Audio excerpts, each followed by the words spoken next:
নমস্কার, পম্পা রান্নাঘরে আপনাদের স্বাগত। পার্লারে গিয়ে তো হাজার হাজার টাকা খরচা করে আপনারা চুল স্ট্রেট করেন। বাড়িতে কিছু উপকরণ নিয়ে যদি বা আমরা চুল স্ট্রেট করতে পারি, আমাদের চুলে কোনো ক্ষতি হবে না। চলুন দেখে নেব বাড়িতে কিছু উপকরণ দিয়ে আমরা কিভাবে চুল স্ট্রেট করব, আমরা দেখে নেব। দেখুন, আমার বাড়িতে একটা কলা ছিল, আমি একটা কলা দিয়েই করছি। কলাটা আমি ছাড়িয়ে নেব। আপনাদের যাদের ঘন চুল তারা বেশি করে বানাতে পারেন। কলাটা ভালো করে আমি চটকে নেব।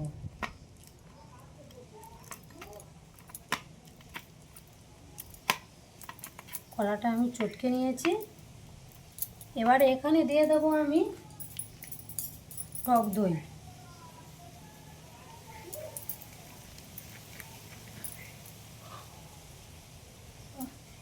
টক দইটা জল হয়ে গিয়েছিল।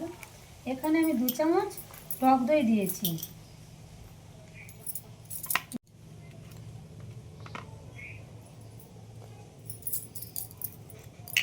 এর সঙ্গে দিয়ে দেবো আমি আমার ঘরে মধু ছিল, খাঁটি মধু। আমি এই খাঁটি মধু আমি এর সঙ্গে দিয়ে দেব 2 চামচ।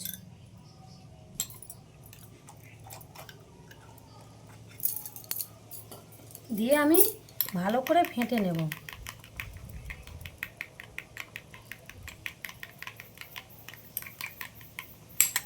হাত দিয়ে ভালো করে আমি মাখিয়ে নেবো এইভাবে নিয়ে। এবার আমি চুলের মধ্যে লাগাবো। আপনারা এইভাবে চুলের গোড়ায় দেবেন না, চুলের মধ্যে এইভাবে আপনারা লাগিয়ে দেবেন।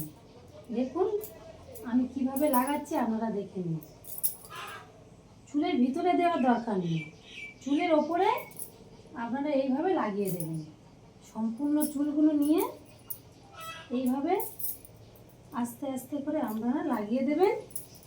লাগিয়ে দিয়ে দেখবেন আপনারা কতটা ভালো ফল পান, চুল কতটা সুন্দর স্ট্রেট হয়। দেখে নিন। এইভাবে সপ্তাহে আপনারা 2 দিন লাগাবেন। লাগালে আপনাদের চুল কত সুন্দর স্ট্রেট হবে। পার্লারে আর হাজার হাজার টাকা খরচা করতে হবে না। দেখে নিন। আপনারা এইভাবে দিয়ে 2 ঘন্টা রেখে দেবেন। 2 ঘন্টা পরে শুকিয়ে গেলে আপনারা শ্যাম্পু দিয়ে ধুয়ে দেবেন। তারপরে 2 ঘন্টা পরে আপনাদের দেখাবো চুলটা কত সুন্দর হয়েছে। 2 ঘন্টা পরে ফিরে এলাম। দেখুন বন্ধুরা, চুলটা কত সুন্দর স্ট্রেট হয়েছে দেখুন। আর কত সুন্দর এই রেমেডিটি দেওয়ার ফলে কত সুন্দর সিল্কিও হয়েছে, স্ট্রেটও হয়েছে। তাহলে আপনারা বাড়িতে এইভাবেই বানাবেন, আপনাদের পার্লারে যেতেই লাগবে না, হাজার হাজার টাকা খরচাও করতে লাগবে না। দেখুন বন্ধুরা কত সুন্দর স্ট্রেট হয়েছে। তাহলে বাড়িতে আপনারা এইভাবে চুল স্ট্রেট করবেন এই ঘরোয়া উপকরণ দিয়ে।